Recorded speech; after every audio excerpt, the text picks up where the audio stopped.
If anybody on Gideon Bridge Road had needed EMS or the fire trucks, there is no possible way they could have gotten through.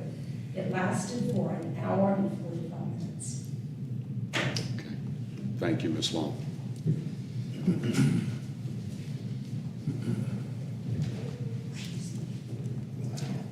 I feel that we are a small community and we all do work together, and I'm sure that in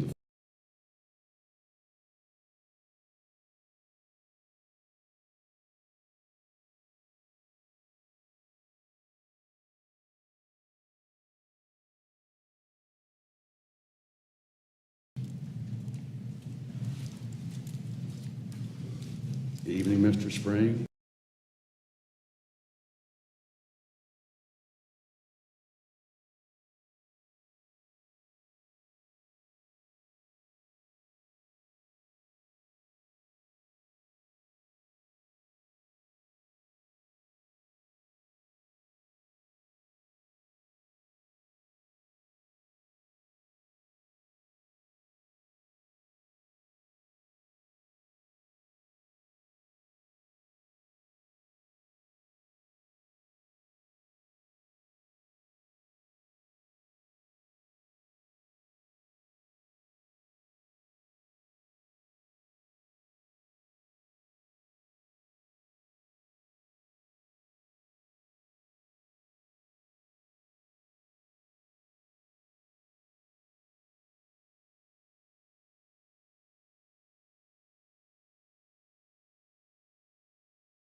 There are otherwise lawful on the effective date of this chapter may be continued.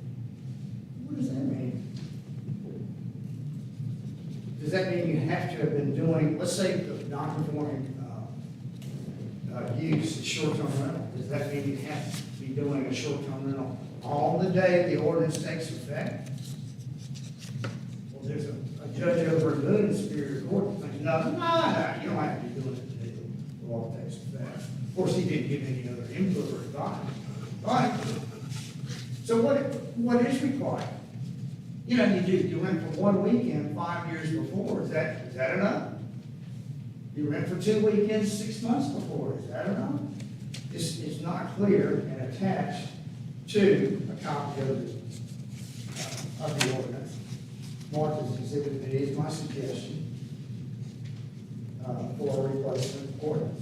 I would ask that the council please refer this to planning board for their input and their consideration. That's all I'm here to do, is ask that you forward this on to the planning board for their action.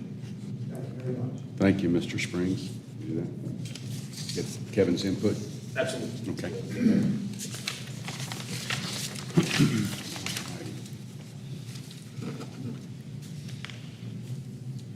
My apologies that was my alarm that went off.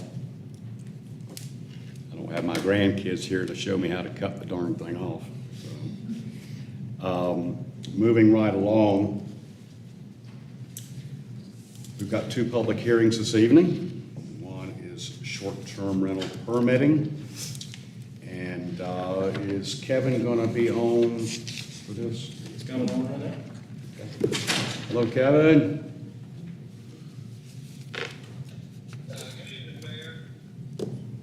I did not hear any of the public hearing. I just got back on and now I can hear.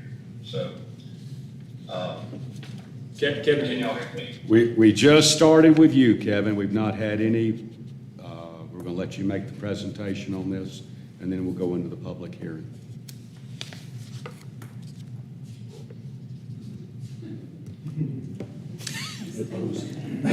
Is he on the clock? You forget, you know. Have the usual look.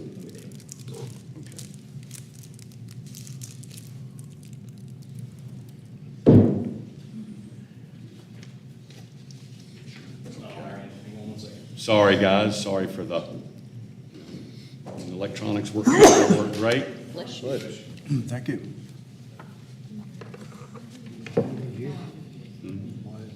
Vacation. Where is it? Obviously, without portion of this. Vacation for council meeting. Working great.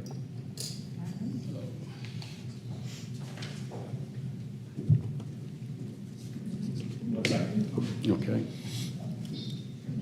Kevin, can you hear us now? Yeah, I can. Okay, yes, we just started with you. We've not opened the public hearing yet. Okay. You're first. Okay.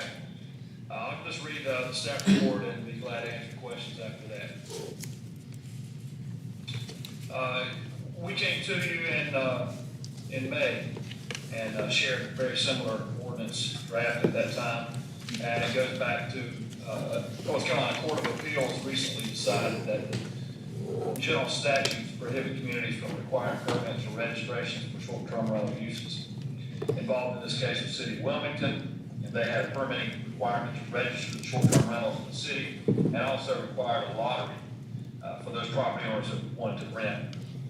The lottery process to limit the number of short-term rentals was a distance requirement, and both of those processes were invalid by the North Carolina Court of Appeals. We brought a draft ordinance to you in May, and then we came back, you asked us to take a look at it and send it back to the planning board to keep a permitting process, but not a registration. We started out a few years ago with the registration process, and so we've made a few changes to our ordinance to keep permitting, and because short-term rentals are a permitted use in the use category, and so we changed some things that we originally deleted from the text, and went to planning board with that.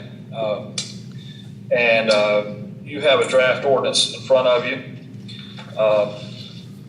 In subsection A, where we have a zoning permit, would be renewed annually. We will not do that. Once they apply for a permit and it's allowed, they would issue a zoning permit to allow it. And that would be, that permit would run with the property as long as that they keep using for that use. We would require an inspection, and some may ask the question, what about those that have already applied through the permitting process? We will take those applications and renew an inspection to make sure they've got the 911 address and the things that they're supposed to have, and issue a new permit. It would be a zoning permit that would allow short-term rentals, and so that would cover those applications that we've received up through last year, over the past couple of years. We clarified some language in subsection B. The contact information for a local management company or local contact person would be clearly posted on the interior of the building. And in subsection G, we included some language about if we receive complaints that lead to violations in the town code, that we could revoke that permit for a period of 1 year consistent with that provision of the ordinance dealing with revoked permits. So ordinance 2022-07 has been rewritten, and this latest draft comes on a recommendation from the planning board. Be glad to answer questions. Kevin, how many complaints on this has your department had, and how many have you went out and checked on? I'm sorry, I didn't hear. Was that Doug? Move your mic a little bit closer. Yes. Kevin, how many complaints has your department had on the short-term rentals with some of this, and how many have you went out and checked on?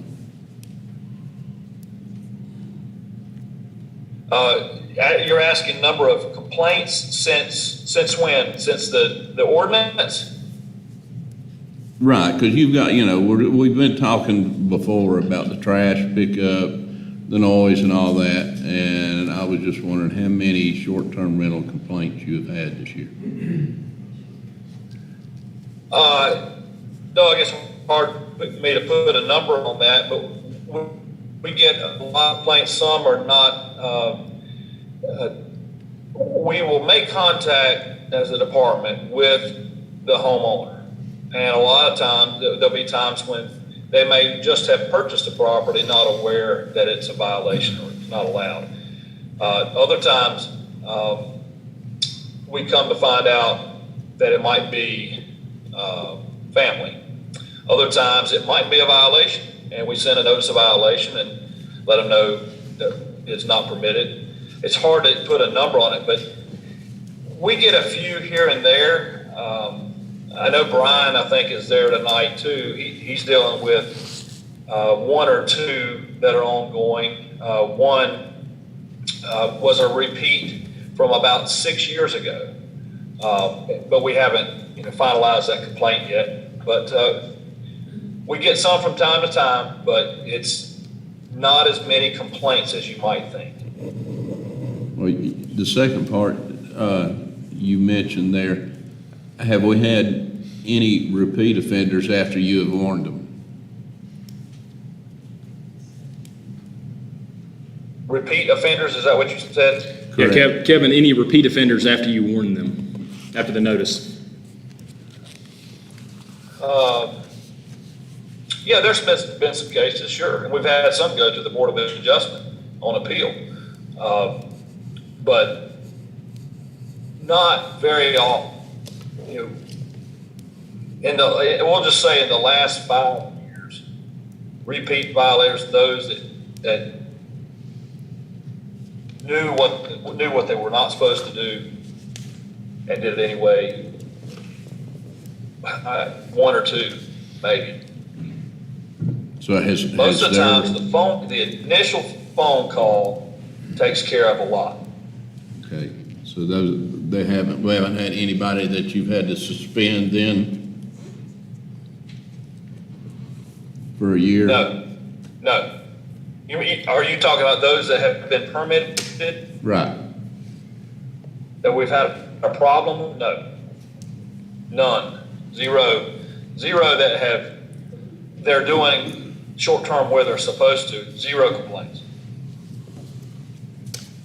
Kevin, this is Pete. I had come to talk with you about the email that was sent to the mayor and the council and to Shane about the problem that EB Springs was having.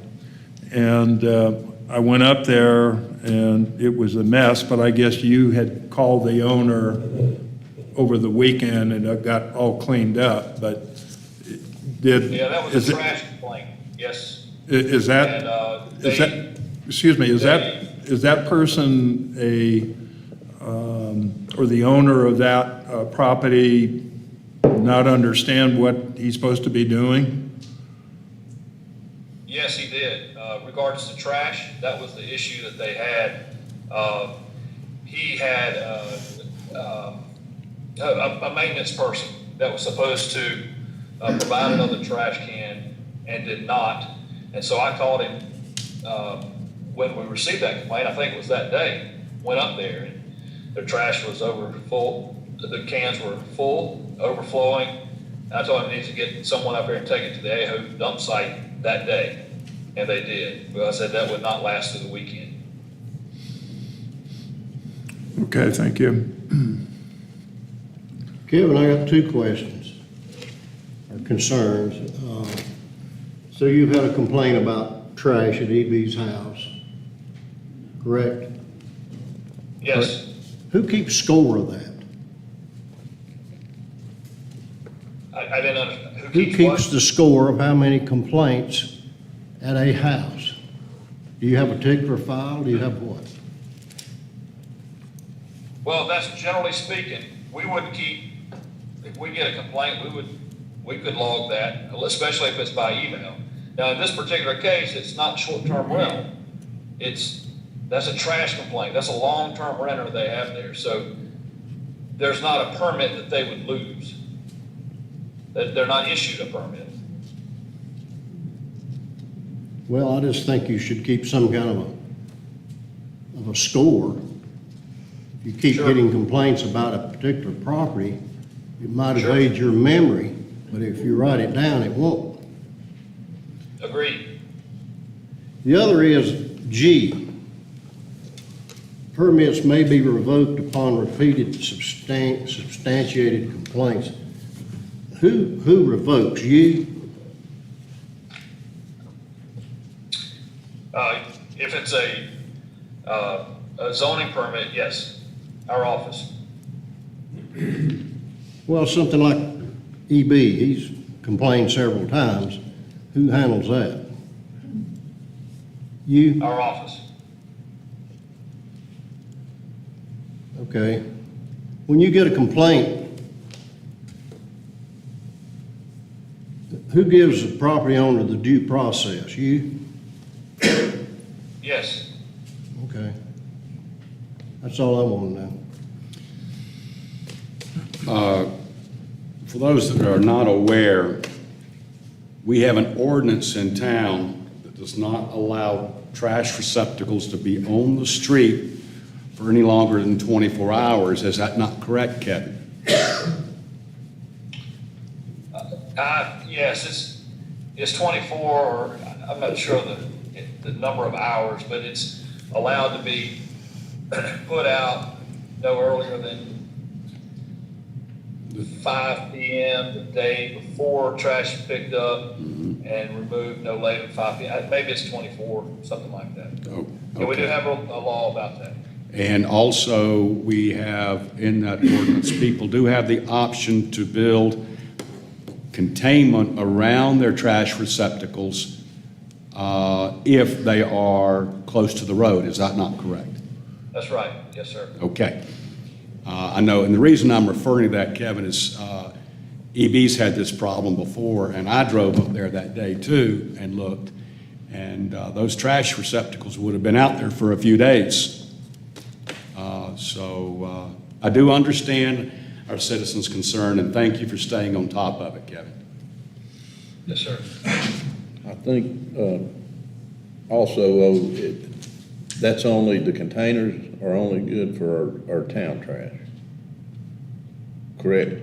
Republic on recycling will not go and pick up your containers on the inside, will it? Yeah, it has to be at the street, don't it? I'm not exactly sure I think there's a mixture of that still goes on. There is, so. Yeah. I didn't know if they would A go. couple of people can't get those things out. It's more one-off than what we do, so it's not as common, but there are some that they go and still get out of the containers or even get from the homes themselves. We have several of those I know of that Republic goes and does that. I don't think it's their ideal situation, but they do it, yeah. Do we have different ordinances for long-term rentals versus short-term rentals? Because that seems to be somewhat of what this issue is with this particular case to me. The long-term Because renters what- would fall within the same as any other residential ordinances within that. So the only thing that's different with what we're talking about tonight would be with short-term rentals. So there is a little bit of a mix of what we're talking about, this one particular case. This one particular case has been a short-term rental issue in the past. It's now what's considered long-term renting, but that's where some of this has been derived from, is the past with this particular home that's been referred to. Because that seems where some of the gray areas coming in with this particular incident. Yes, yes, ma'am. Shall we open for the public hearing section? Council, good for that? Would any of the citizens like to speak on this particular issue? If you would, please step up. Am I the only one? Short and sweet, EB. Once again, state your name and address. My name is E.B. Springs. I live at 113 Mockingbird Lane here in Blowing Rock. I want to talk while you've got this short-term rental permit ordinance in front of you. I wanted to address problem short-term rentals now, rather than us having to come back later, or you having to come back later to fix what it hasn't been completely fixed with this ordinance. If your next door neighbor has a lawful short-term permit, and bunch of people come in one weekend, they look like they were kicked out of the Hells Angels, they were too rough for the Hells Angels, and they're cursing and profanity, and there's nobody you can call for ugly, unattractive, undesirable people. You can't call the police and you can't call the planning director. It's not against the law to be ugly and unattractive. Littering, noise violations, drug violations, trespassing, illegal parking, those are violations of law. And really what the citizens out there that live around these short-term permitted properties have, really all they have to hang their hat on is violations of law. The planning director is not the best person to go out and investigate these violations of law. For one thing, so many of these things, like the noise violations, the trespassing, taking a shortcut through the neighbor's yard, through their flower bed after they've been told not to. So much of this happens in the middle of the night and on the weekends, and Kevin's not available then. Mr. Fox doesn't want Kevin to go out and knock on doors in zoning investigations. He's worried about the planning director's safety. There's something to that. The best person to investigate these are our Blowing Rock police. They're used to investigating, and they work 24/7. The ordinance you have in front of you, the permanent ordinance, has a paragraph G. Paragraph G is not going to address effectively, in my opinion, the problem of short-term rental. And I'm passing out to you what I would suggest as a replacement of G. And if you will, please indulge me, I'm going to read what I just gave to you. The wording of Blowing Rock Ordinance Section 16-10.12, paragraph G, I think should be struck entirely and start over with what I have given you with the following content. Paragraph 1, the fact that a property owner has been issued a short-term rental zoning permit by the town of Blowing Rock is public record, and the fact of the issuance of such permit and the contents of the permit shall be shared by the town with any person making an inquiry. If anybody wants to go into the clerk's office right out there and ask, is this house permitted for short-term rentals, they should be entitled to look at those public records. Paragraph 2, violations of local ordinance or North Carolina state statutes may be the basis of a revocation of a town of Blowing Rock issued short-term zoning permit. Put it out there. Inform people, permit holders, of that. Paragraph 3, any owner or possessor of property in the neighborhood of a property holding a short-term zoning permit shall be entitled to summon the Blowing Rock Police Department regarding any current violation of law or any local ordinance or North Carolina state statute taking place at a property holding a short-term zoning permit. Such violations of law at the permitted property include, but are not limited to, littering and trash can violations, noise violations, parking or maneuvering of motor vehicle violations, illegal drug violations, illegal open consumption of alcoholic beverage violations, disorderly conduct and or drunkenness violations, violent or assaultive conduct violations, dangerous pet violations, trespassing on neighboring property violations, and any other violation of local ordinance or North Carolina state statute. The Blowing Rock Police Department shall respond to such summons in a timely manner and investigate any alleged violation of a local ordinance of North Carolina state or North Carolina state statute. And the Blowing Rock Police Department shall, in all such cases, make the following inquiry and investigation at a minimum, and shall in a timely manner issue a standard public written police report of their findings and investigation. At a minimum, the report shall include the name, address, and phone number of the person or persons in possession of the property having the short-term rental zoning permit, and if that person is in fact renting the property, and for what calendar dates. if the person or persons in possession of the property are in fact renting the property, the name of the property owner or agent or company which made any rental agreement with that renter, possessor of the property. The police shall state the name of the complainant who reported the alleged violation of a local ordinance or North Carolina state statute, and the report shall state the nature of the alleged violation of law. The police report shall state what, if anything, the responding officer witnessed.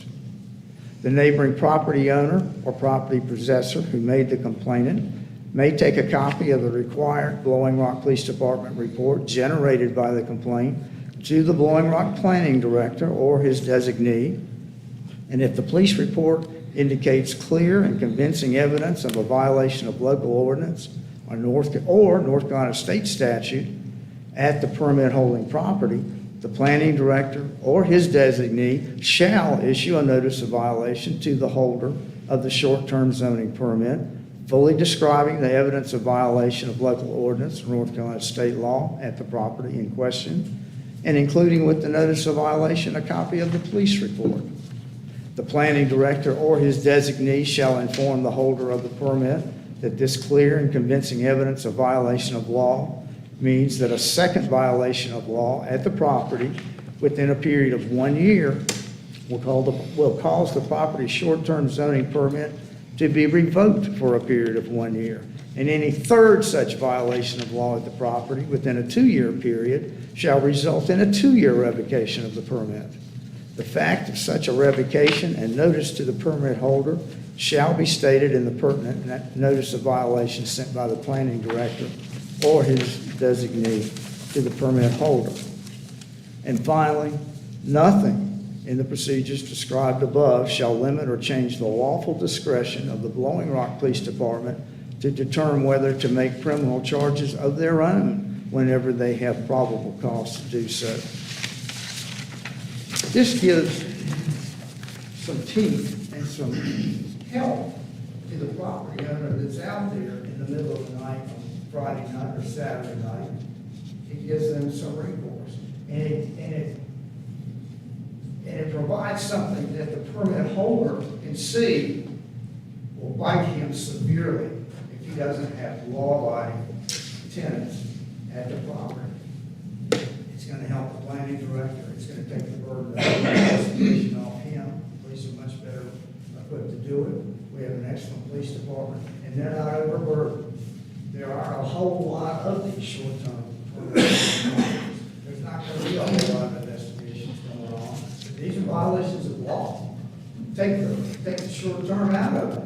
If my neighbor's committing a crime, I have every right to call the police and ask the police to come out and do something about it. And if the police witness a violation of law, they have every right to go ahead and make an arrest.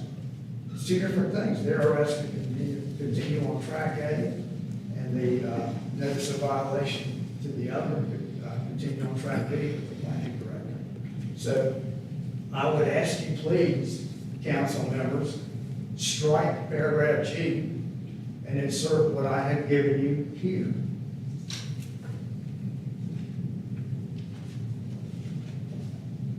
An attorney named Jamie Sellers wanted to be here tonight. She's been working with the Long Rock Civic Association.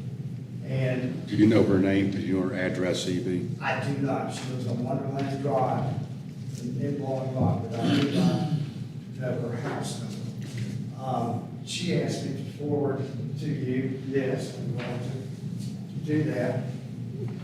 She asked that a couple of things be added to the ordinance you have before you concerning the local contact person. The local contact person's information was to be, as written now, the ordinance says, inside the house. And her suggestion is that it also be posted outside the house, and that there also be language that the property owner must. EB, under public hearing, proper protocol is for the individual that wants to speak, be here. Well, I understand, but I also adopt the same feeling. This would be an excellent amendment to what you have before you. So I am one. So, I tell you, way around this, EB, is this something you put together that you would like to present? Absolutely, yes. And you're- I okay. suggest in addition to the striking and the insertion of the new paragraph G, that the handwritten language you see on what I handed you be included as an amendment to what you have before you. Finally, the planning office in the town used to have short-term rental permit application on the website. It's no longer there. It really should be there. It's excellent information. It's going to help somebody who is investigating whether they pursue a short-term rental permit. And there has never been on the website information as to how to pay your occupancy tax. I think it'd be an excellent idea to put that on the town website. And that includes what I have. I'll be happy to answer any questions from anyone. Thank you, Mr. Springs. I'd like to ask the manager a question. Certainly. Are our police authorized to enforce the code? I know that another city I used to live in had code enforcement officers. That was what they did. Right. They were not police. So it is not written, but in this town, I can tell you that any complaints that come through the police department are followed up on. So all the things that are listed here, so littering and trash and noise are different. That's truly an ordinance. That is normally under the planning director, but police do respond to those complaints if it's especially outside of hours. The other items here dealing with motor vehicles, illegal drugs, consumption, these are laws in which, of course, noise violations, things of that nature, in which the police would respond to accordingly if asked or respond or called. Well, enforcement is the key to all this that we're talking about. That's the key. And a Yes, sir. record of violations, like keeping the score. You know, I've said this before, maybe some people haven't. I endured over a year of something like this at my house on Morningside Drive, and it was before Kevin got involved here.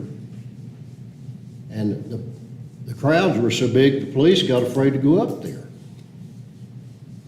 And that went on until I think the owner was fined $1,000 a day for violations, and that got his attention, even if he was a very wealthy man. So, I mean, I couldn't get anything done as a town council person. What about somebody that isn't?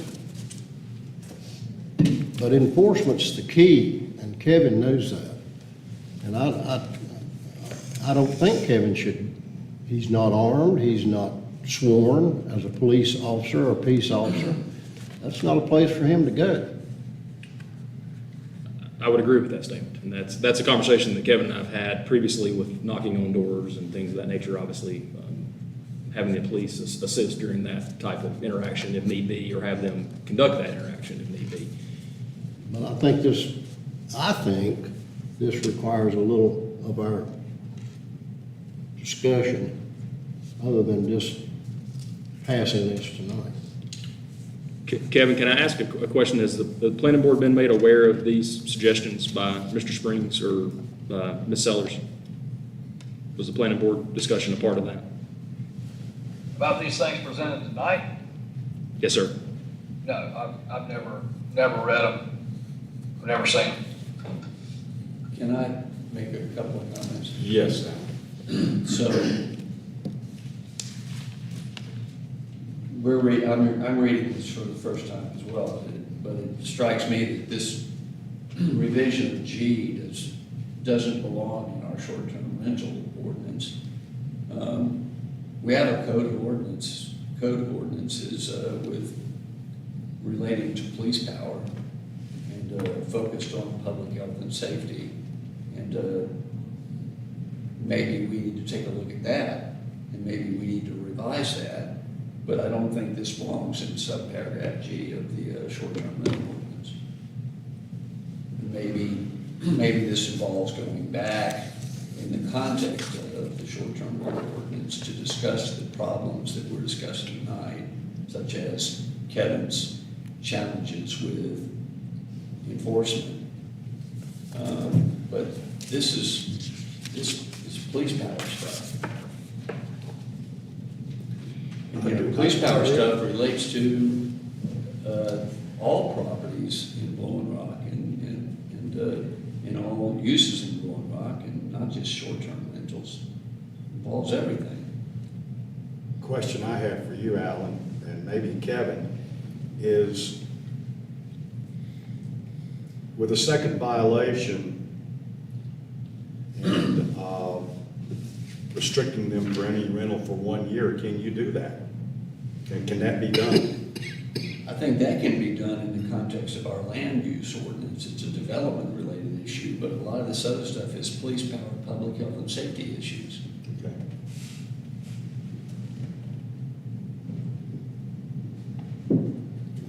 Council? We need to close the public hearing for discussion.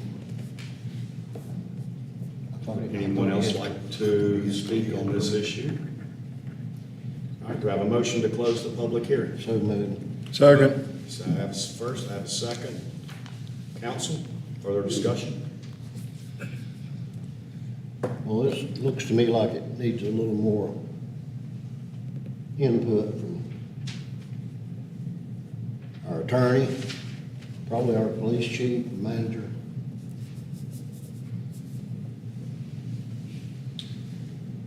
For what was presented just now? Is that the comment? I'm What not was just prepared to presented now? redo this I'm not- section G, this would, I'm Right. not prepared to make a decision on stuff presented to us tonight that our planning board's not seen, heard of, or anything when they've already put work into this. If we want to forward this to them to see, that's fine and table tonight, but I'm not gonna make a decision on something they've not even seen. That's not fair to them. That's not why we have a planning board. that's my point. Yes, Pete? After hearing what Alan has said and some of the other comments, I would make a motion that we send this information that EB has presented and Jamie Sellers back to the planning board and have them review it with input from Alan and the police chief. Okay, Pete's made a motion. Second. We have a second. Any further discussion? Doug? Yeah, agree with Albert on, the biggest thing that we need to look onto this is the enforcement part. I'd like to know how, I'd like to see enforcement in here somewhere where this, the ordinance change or an amendment into an ordinance change, but some way how this is going to be enforced without, as you said, Kevin, not going and knocking on doors, the proper people going and handling that. I'd like to see where this is going. So I agree, it needs to go back and be tweaked some and then brought back to us. Personal opinion, the articles that were given to us, the rewrite on G, is that not kind of what you can do anytime as a citizen, call the police to have, I mean, is that not what every citizen has a right to do if things are not going right on here? Or am I reading this wrong, Alan? I mean, I'm not arguing with what EB is saying in terms of it's a real issue, and I recognize that. Yes, I mean, I'm not downplaying I just don't. your situation at all, EB. I'm just asking for clarification. I mean, to me, when I read through this, it seems like, I mean, as a homeowner, I could call on my neighbor, whether they're Yeah, there or they're a exactly. rental, at any time for any of these issues with the police department. But maybe we need to fold in our code of ordinances into this discussion and take a look at that in the context of what he brought up. I just don't want us to all this into the short-term rental ordinance. Okay, we have a motion, we have a second. Any further discussion? Just think when we refer it to the planning board that we should inform them of our bias toward enforcement and to confer with the town manager, the town's attorney, your thoughts that you conveyed to us tonight, Alan. If I may just clarify, are we just asking the planning board to visit the enforcement piece on the short-term rentals or on the book of ordinances as a whole? That's where I'm referring to Alan. I respect his ideas and opinions that he stated tonight, and I think they're right on. I think, Could we do it as, sending it back that they give us recommendations on shoring up the enforcement on short-term rentals and looking at the ordinance for if we need to make any changes on the section that Alan was referring to. I think you guys are looking at two different situations here. And the short-term rental thing needs to be addressed as soon as we can get it addressed. I agree with that. And then we can look at, I'm sorry, which section were you talking about? Yes, that- but that Alan maybe we need is to look at in the suggesting code? a little something that we haven't had, it appears to me. That you don't want to overload the short-term rental ordinance. I get what you're saying. Yeah, I mean, I think we need to, again, it's our code of ordinances, not chapter 16, I'm sorry, it's The whole, the code of ordinances that relates to health safety issues in the town. Well, that's what I would hope to be conveyed to the planning board when they meet, so they don't come up with something, and not even know about what you're saying, which I agree with. Okay, so the short term, you want it to go back to the planning board, let them review the information that's been submitted tonight, review this with Shane and Alan, come back to the council with a revision or no revision, whatever they recommend. And then after that, you want the planning board to further evaluate our current ordinances to make sure that they have the rules and regs that we need in there, correct? Right, for consultation Yes. with your town attorney. I also, in my motion, said that it should be checked with Aaron, too. Yes. That's correct. So, Oh, yeah. Okay. We have a motion. We have a second. Okay. call the question. All right. Albert? Melissa? aye. Doug? Aye. And Pete? Yes. Okay, this is, Kevin, you got that? This will be tabled until you can get up with the necessary people and planning board and move it forward from there, okay? Okay. Thank you. Now, moving on, we have public hearing on outdoor dining, downtown outdoor dining. Kevin, back to you. Okay. Earlier this spring, and I think it was during the February council retreat, the planning board was given the task of evaluating the town code related to outdoor dining in the downtown area. The planning board selected a subcommittee to study outdoor dining in downtown Floyd Rock and how other communities handle the outdoor dining and the related parking requirements. The subcommittee met on multiple occasions and discussed specifics with local restaurant owners. Eventually, the subcommittee suggested that the parking required for outdoor dining be based on square footage comparable to required parking for the restaurant. As proposed, the parking for outdoor dining would be one space per 250 square feet. Parking spaces would no longer be based on the number of outdoor seats.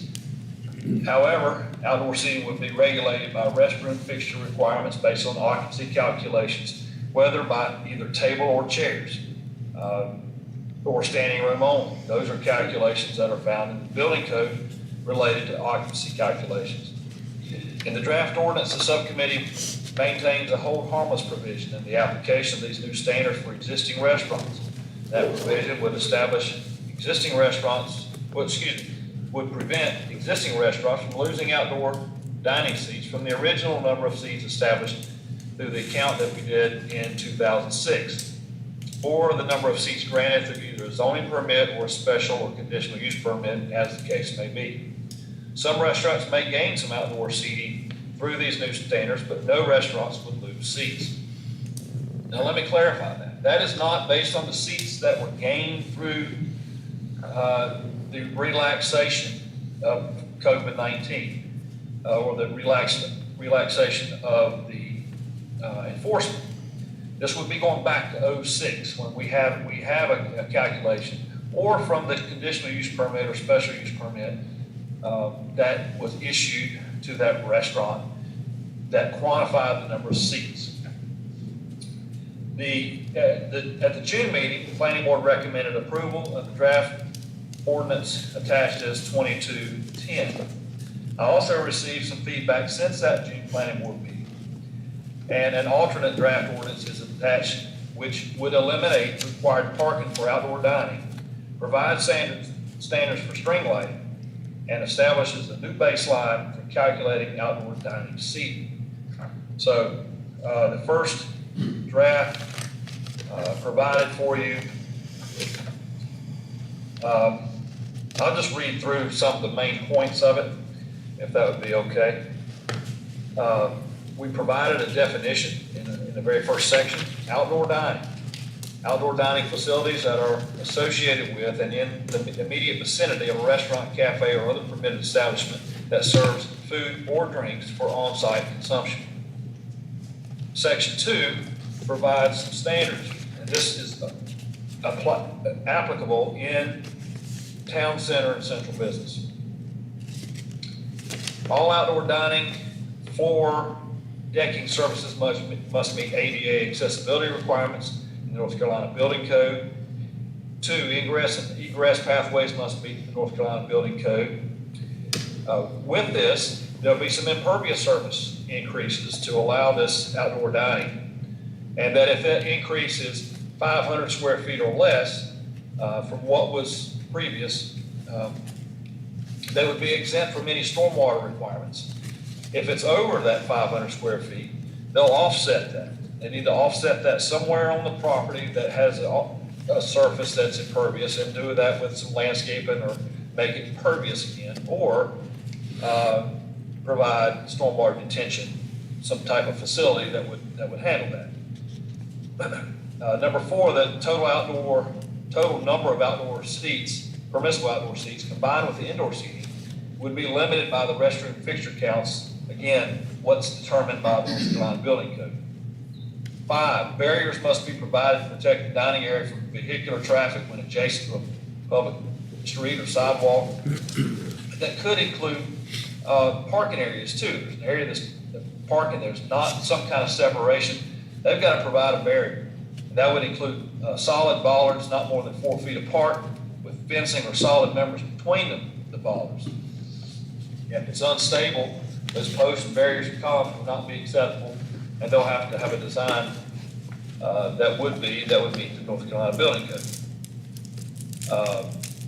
Those dining areas will be complementary and compatible with the principal building in the design and the use of the materials. Outdoor dining areas shall not be allowed in designated parking areas. Required landscaping and buffers shall not be removed to create outdoor dining areas unless the landscape area is located in some other approved nearby place.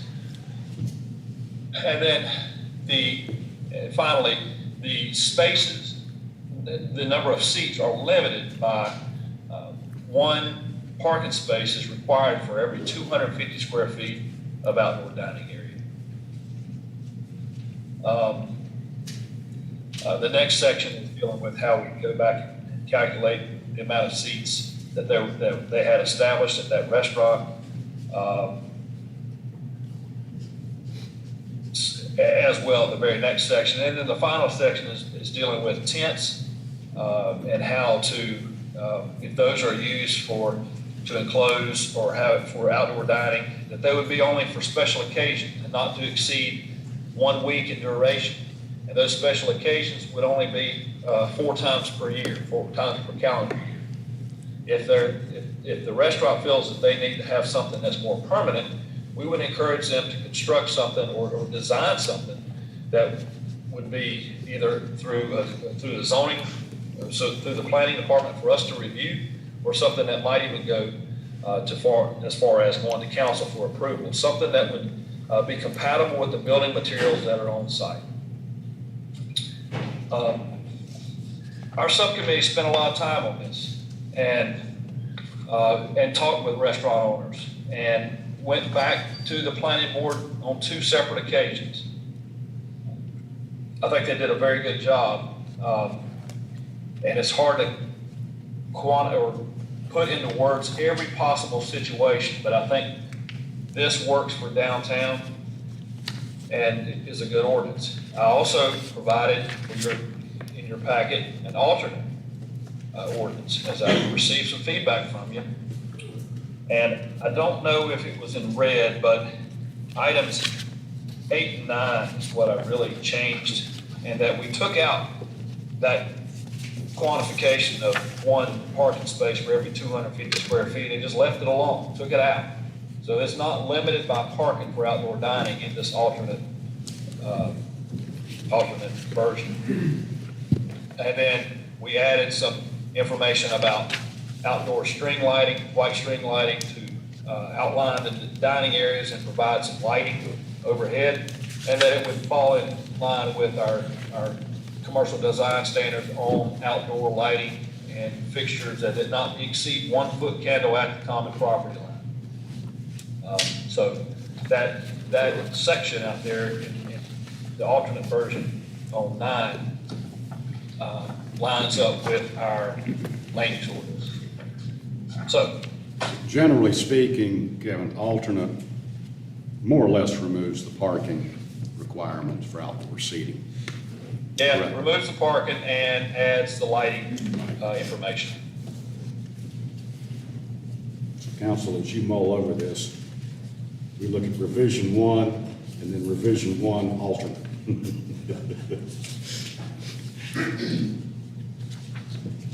Questions for Kevin? And so I'm to understand that the one thing we can't ignore in town is the North Carolina Building Code. That's right. And you're going to base approval or non-approval upon that, Yes, sir. vice parking. Parking's off the table, it sounds like, in your alternate. In the alternate, yes, that's right. That was not the recommendation of the planning board. Planning board was the 250, 1 per 250. Change it, the 1 per 250 is different from what we currently have and would give a little bit more flexibility than what our current ordinance is at 1 space for every 6 seats. And, there's some other language related to that. The 1 per 250 gives a little bit more. Of course, the alternate takes that out. And then the alternate is your production. It's a collection of thoughts and ideas that I received since the planning board meeting. Well, is this going to be a prohibitor to some of the people who own restaurants in town that they don't even know that you did this? I mean, are we going to be pulling a fast one on them or what? No. I believe the alternate is even more advantageous for the restaurants. Well, I agree, but do they know about it? I don't know. That's to their benefit. I mean, alternate is a lot more With the favorable. respect to the lighting, it gives a standard that we don't have at all. But for the parking, it would be for every restaurant's benefit, this alternate version. Well, this seems like, I don't quite understand what you've done. You had the planning board and they worked and worked and worked, subcommittee, back to them twice, all this, and now all of a sudden, we're seeing an alternate. The planning Well, board, Did the Don't use planning it. board see Throw it this away. alternate? I'm asking you if the planning board has seen this alternate. Shane wants to say something. If I might add a few comments, so after the planning board met in June and made the original recommendation, we had our retreat, our summer retreat in which this was presented. And so the alternates that are being presented are from that dialogue at the summer retreat. So the planning board has not seen, they're obviously, I think, aware, I'm not sure if Kevin's communicated with them, this alternate, but the public was obviously aware of the retreat, or could be, and could have, been here or seen the recording of it. So this type of change, the alternate, is from the direct dialogue from the retreat that we had on June the 28th. That's where Well, these I alternatives came from. certainly think it's worthwhile, but Pete? Yeah, if there's no further comment from the council, I'd like to hear the restaurateurs that are here. We'll open the public hearing. Okay. Do we have any citizens or business owners that would like to come up and speak? Yes, sir.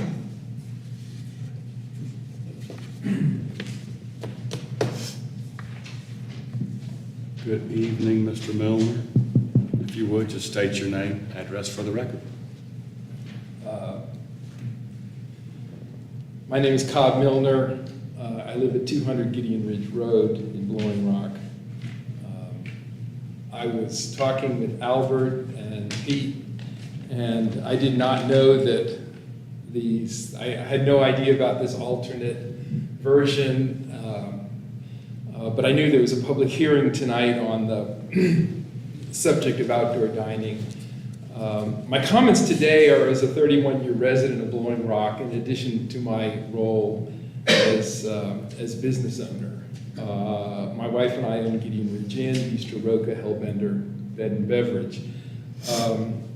First, I don't think, if you pass either one of these, I really don't, I'm not sure it has an effect on any of my businesses. I think I've got enough seats at Hellbender that it would cover the outdoor dining I've got. I don't know that for a fact, but, and of course, Bistro Roca and Gideon Ridge, we don't have outdoor dining. But I have, a couple of points to make that I hope you'll consider. This town is under-restauranted. There are not enough seats or dining hours for the restaurants and visitors, hotel guests or whatever. And with 48 rooms, I don't know that number to be exact, under construction or about to start, the problem's only going to get worse. Combine this with the increased desire of most people in the United States or wherever to eat more meals out of the house, and you can see why it's so hard to get a reservation at one of my places or anybody else's places in town. Secondly, people want to eat outside. It's summertime in Blowing Rock. When we relaxed the COVID rules, it gave diners what they wanted, and the restaurants, also. And so I applaud the changes that you guys that are being proposed, Kevin. Third, the restaurant industry is getting squeezed today. We've had a couple of good years, but with costs rising 20 to 30% for food, labor similarly, it's tough. We're looking at break-evens and red ink and all sorts of stuff, trying to make things happen.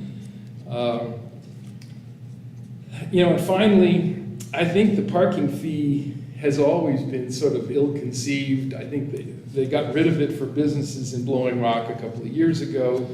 So I think that $15,000 as an impact fee really is nothing more than some sort of a tax to try to whatever. So in my conclusions, and I think what you're proposing, especially in the alternate version, is just separate parking from the concept of outdoor dining from the concept of how to raise revenue to pay for parking.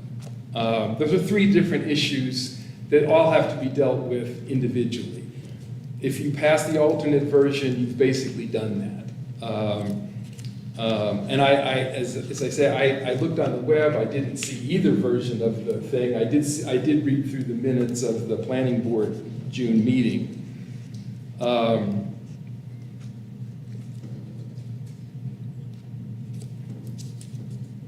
So it is, I completely agree with the recommendation that we allow outdoor dining, that we eliminate the parking fee relative to outdoor dining, that we enforce state and federal regulations on outdoor dining at the same way we enforce the same regulations for indoor dining. I think the third thing is, at some point, this council has to deal with the parking issue, the revenue issue. And I would implore you to think long-term, 20 or 30 years, way longer than your term of office, way longer than probably my lifetime, as well as some of yours.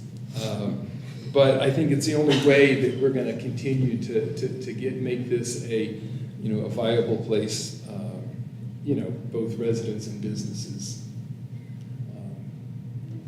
I take any questions. Thank you. Thank you, Mr. Miller. All right, do we have any other citizens that would like to speak? All right, do I have a motion to close the public hearing? So moved. Do I have a second? Okay, public hearing's now closed. Council, thoughts? My thought is, I like the alternative. I'd like doing away with the part of the parking. I think Kevin has listened to a lot of people, and I think he heard us during our retreat. I think most of us was feeling the same way then. I think that's one of the reasons he drafted this up.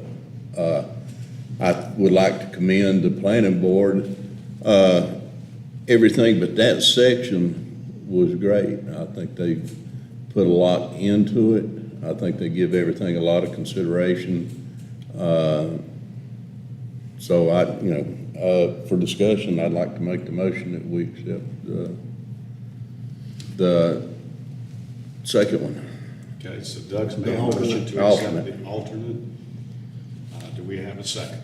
I'll second it. Okay, Pete seconded. Any further discussion? I just want to ask Kevin, I just want to know, and I don't want to do anything that would violate this. This alternate plan is not going to penalize any person that's in the restaurant business now versus if we had passed what the planning board recommended. No, it is not worse in any way. It's better for the restaurants, no question. Now, in summary, the whole ordinance, alternate or the original, there are still some, the building code has some provisions, and it's going to be based on fixture count that you've got to have as many seats that you can, the ADA separation, ingress, egress. So what's out there today as far as seats? Let's, not to pick on anybody, but let's talk about down on at the brewery. Now, they can have more than the 4 seats as while they were allowed by their permit, the original permit, their CUP. Now, they're going to be allowed more than 4, but I can't promise you they're going to have 75. So it's going to be better, but I can't say that they can have as many as they had out there, but certainly more than 4, absolutely. Well, I would just casually think the restroom situation is going to be a big contributing factor here. It will be, yes, sir. That's not any more restrictive than what the planning board came up with. That's what I want to know. Because if it is going to be, then we've got a duty to let these people know that. No, the only thing we did in the alternate was take the whole parking equation out. There are still, with the original, the ordinance that was drafted, there are parameters on each end. You know, ADA, bathrooms, bollards, separate, all those things in effect. But there will not be penalized anymore in this alternate, no way. Okay, that's what I want to know. Yes, Pete? Yeah, Kevin, I hope you'll be sure and thank Bill McCarter and the subcommittee for all their work, because I know in talking with you and Bill that there was a lot of time and energy and back and forth, so please pass along our thanks for doing that. I will. I did hear from Bill today. He read the alternate. He wanted to know where it came from, and he said he liked it better. So, I responded to him that was based on some comments I received since planning board, and he said he liked it better, so I put another golf ball in the tee, and I drove another fairway today. Well, now that being said, we know what Kevin's been doing today. Yes, sir. Very good. That don't happen often in the fairway. No, it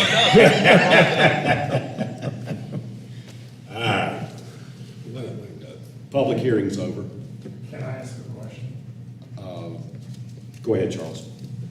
How long will these restaurants have to comply? We had a question, Kevin, how long will the restaurants have to comply?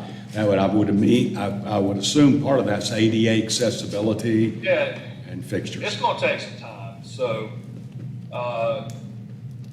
what do y'all think is a good day? I mean, October 1st, something like that, because we're gonna have to meet with everyone and come up with a plan for everybody. Council, I think we leave that up to planning and zoning. That's what I was Yeah. gonna say. That's up to them. I think that's, You leave it up to me? Monkey's on your back, Kevin. yeah. Well, Well, we might go to November 1st.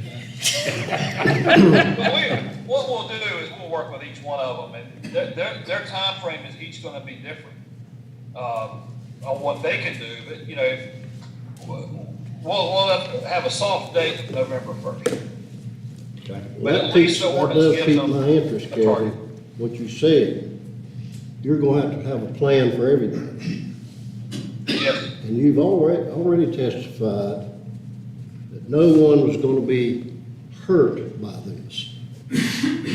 So if you've got to come up with a plan, if you have to come up with a plan, how do you know that?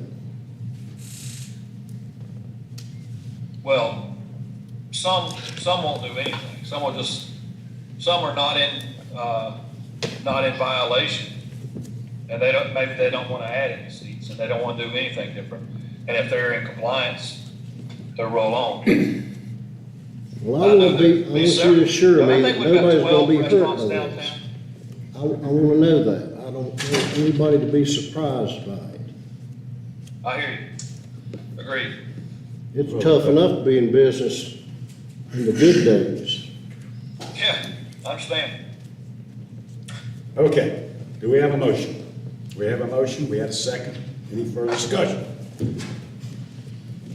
Albert? Melissa? Aye.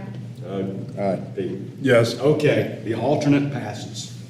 Thank you, Kevin. Okay, We Thank you. didn't come up with a date. November 1st. Is that what he said? Yes. Yeah. And there may be some that'll roll over. That's a soft day, okay?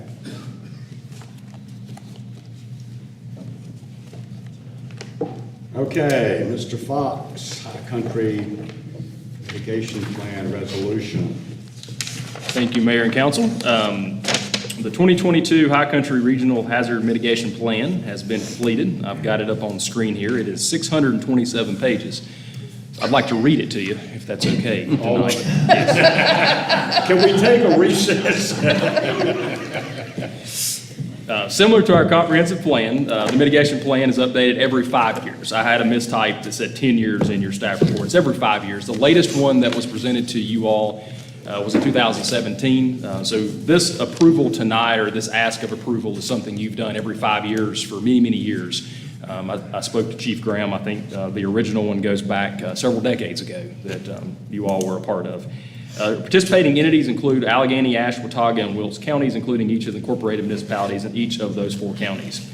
Each of the respective counties are responsible to provide information for each of the respective jurisdictions to complete the plan. As part of the final approval process, FEMA requires that each incorporated municipality, along with each county, to adopt a formal resolution of approval. So that is what we're here tonight for. Inside of your packet is that resolution, the sample resolution that we're asking for you all to consider and approve tonight. I will note that our Emergency Services Director, Chief Graham, has reviewed the plan and has provided his approval, and he is here tonight if you have any questions. The plan, like I said, is 627 pages. That is a true number, so I will not go through the great amount of detail other than to say this is simply an update to the plan that was passed in 2017. There's been some minimal changes to what you have in front of you here. The Blowing Rock section is on page 261, so if I could, just let me scroll to that section real quick. And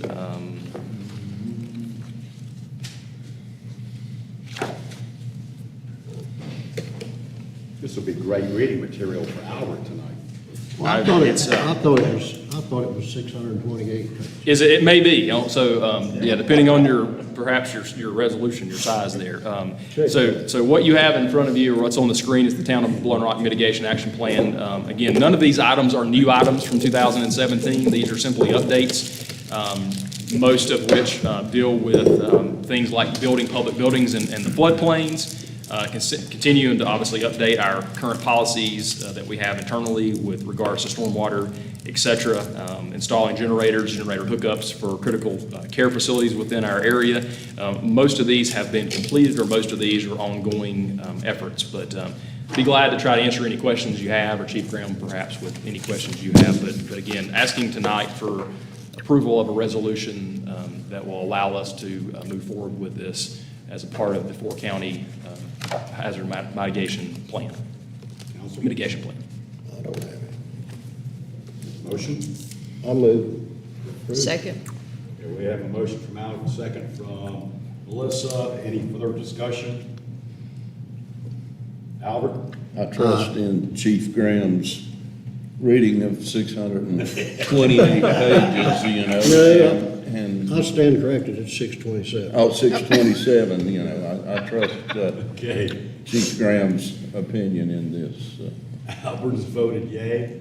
Melissa? Yes. Doug? Yes. Pete? Yes. Okay, it passes. Thank you, Chief, for all your hard work. And Shane. Moving right along. Official reports and comments. Ladies and gentlemen, I don't know if you all remember Jim Freeman, who was our interim town manager during the transition of Ed Evans to our fearless Shane Fox. But Mr. Freeman passed away the other day unexpectedly. So our hearts and prayers go out to the Freeman family. It's amazing how people always take a business or a government to a next level, and he took us to the next level and brought us to Shane, which took us to another level, which is a good level, Shane. But our hearts and prayers go out to the Freeman family. Secondly, I've been seeing some emails flying around this last week about how some people need to join certain groups to have a vote or to be able to have their word heard. I beg to differ. I hope everybody has my cell number, my email, and can contact me at a moment's notice. And I'm sure the council, I hope, will feel the same way. But I just want to reassure our citizens that one person's comment and one person's vote means more than 5 people to me. So keep that in mind. If you ever have a problem, I hope this is being zoomed. If you ever have a problem, feel free to call me, and I'll be there for you. And I'll be just as honest and frank and push to get something done as if you were a group of 100. So, thank you to the citizens, and thank you to all of our groups in town for what they do. Albert? Oh, a couple quick things. To the lady from Gideon Ridge, I'm sorry you had to go through that. And I'm sorry I had to use those words. I certainly hope, Mr. Manager, that something's gonna be done about such conduct. Second thing is, we have a member of the planning board here, and I'm just gonna say it so maybe you can start a rumor mill. What we did tonight with Doug's motion, I think was good.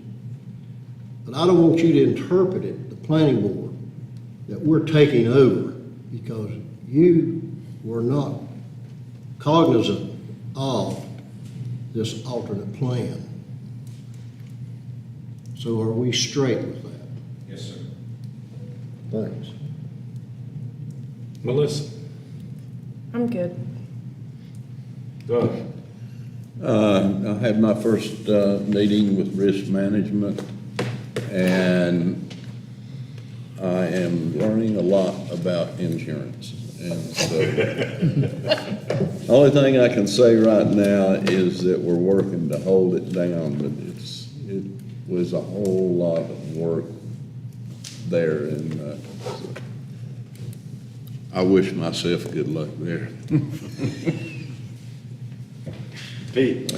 Yeah, a couple things. First of all, I think we all owe the chief and Jennifer a great big thank you for the parade that they put on and their staffs. I mean, that was, those of us that were there, Melissa, Doug in his uniform, and Charlie, of course. It was really outstanding. They did a great job.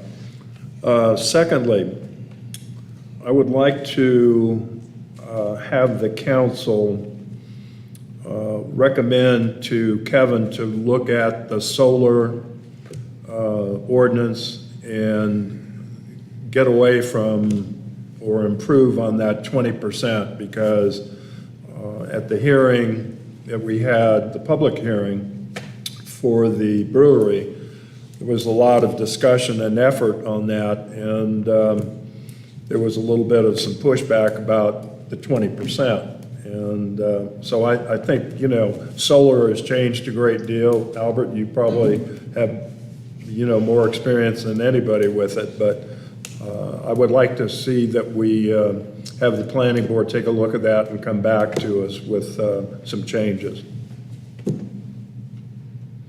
Well, the solar is, solar only applies to commercial, right? So I believe the 20% is what the planning department can approve. Anything above that would have to go before council, so But I didn't have to get any approval at all to put it on my roof. Kevin, can you chime in? Yeah, I can. Okay. That's correct. Just administrative decision is limited by 20%. Council's unlimited. And I'm not sure where, I think it's kind of been misunderstood that council is limited to 20%. They are not. Council, you can approve 100% coverage if you like the way it looks. Well, then that sort of would maybe sort of answer your question. But I think it needs to be clarified so that people are not misguided by it, because there was a little bit of a difference. I read the article before it was released, and I called David again and explained that, and I think he clarified it in the article. But it is not, there's not a limitation. I think it goes back to having, the council wants to have, or in the past, the council wanted to have some say in what was approved. If you want our office to approve 100% coverage on a commercial building, we can do that. Well, that's a revelation. I will say, for anybody that wants to know, if you do, given all the rain, snow, clouds that we have here, I've had 2 years' experience with it on my house, on the backside. And it has, and I can prove it, provided 1/3 of all the electricity I've used in the last 2 years. So it does work. All right. Mr. Fox. I'll start maybe with just clarifying, is it the wishes of council for planning board to discuss the current ordinance On solar on panels? solar panels? If for no other reason, just for clarification purposes for the Yeah. public. Kevin, is that something you can put on the agenda to have just a discussion? Yes, just to discuss and clarify or with action. I would believe that would be up to the planning board after they reviewed the current ordinance, if that's Okay. satisfactory with you. Okay. Okay. So update, I'll keep it fairly short tonight. I will say the next planning board meeting is July 21st, and we may have an agenda item or two added to that. It will be the Berlin Rock Brewery conditional zoning will be heard then. So the neighborhood meeting took place now a couple weeks ago. So that was the neighborhood meeting, that was part of the conditional zoning. So the planning board is next Thursday, the 21st. We did receive sales tax numbers today. I didn't get a chance to pass that on to you for April.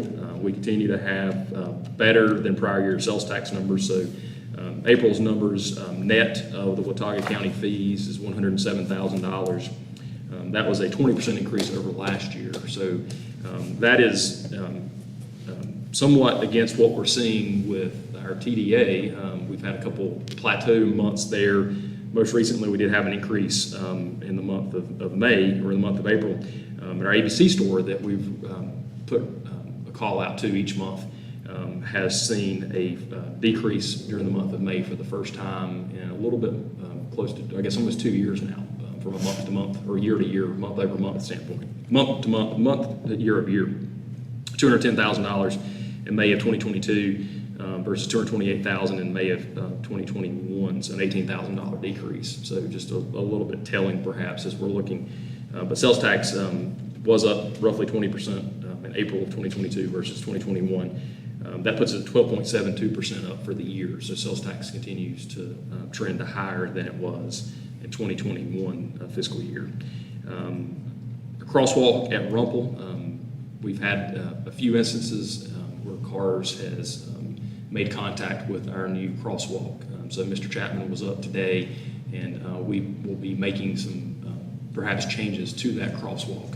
I haven't had a chance to consult with him, but I do want to put it within the record that we are aware of it, and we're aware that we've had some instances of cars striking the crosswalk and even doing damages to the cars or the tires themselves. And so we are in discussion about what we potentially could do there differently. So I want to make sure that's aware. And I did talk to Chief Miller today. He is not here tonight, but we should have our positions posted for our 2 new officers tomorrow, so those should go up. So hopefully that process itself will not take too long. We normally have a good array of applicants that apply for those positions. So with that, I'll be glad to answer any questions. The bump outs, or you mean the bump outs? Yes, sir. It's not the walk itself. No, the and really just the one in front of Rumple. So the one that's just on the west side of Rumple. We've had that particular crosswalk struck now 5 They times. can't seem to see it. Do what? Does Albert hit it? They can't, for some reason, they can't seem to see it. We did stands paint out it, as so perfect. we did paint it yellow. We did add some police barricades. Just wait through the winter and snowplows will take care of it. So we are looking at some potential changes to that. So we'll let you know what that may look like. But be glad to answer any questions for you all. Was that a engineering problem? It is designed as planned. Yeah, built as planned. So. And approved by North Carolina Department of Transportation. That is correct. That's the issue right now. Approved by town council. We good? Ladies and gentlemen, we're going to go into closed session in about 10 minutes, so we're going to take a 10-minute recess, allow everybody to make their way out. See you, Kevin. Okay.